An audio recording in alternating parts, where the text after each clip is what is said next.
চট্টগ্রামের সাবেক পররাষ্ট্রমন্ত্রী ডক্টর হাসান মাহমুদ, তার মেয়ে শাকিলা জুমাইদা মাহমুদ ও তার ভাই এরশাদ মাহমুদ সহ ৮৩ জনের বিরুদ্ধে ৩টি পৃথক মামলা হয়েছে।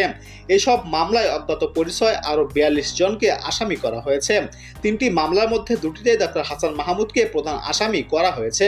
একটি মামলায় তার মেয়ে শাকিলা জুমাইদা মাহমুদ প্রধান আসামি, অন্যটিতে ডক্টর হাসান মাহমুদের ভাই এরশাদ মাহমুদ ২ নম্বর আসামি।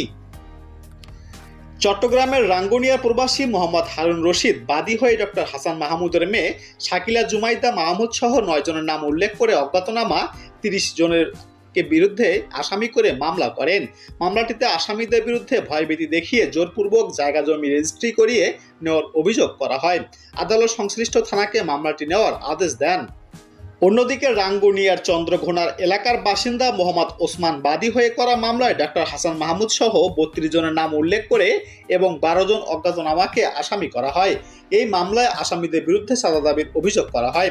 মামলার বিষয়টি রাঙ্গুনিয়া থানাকে তদন্তের নির্দেশ দেন আদালত।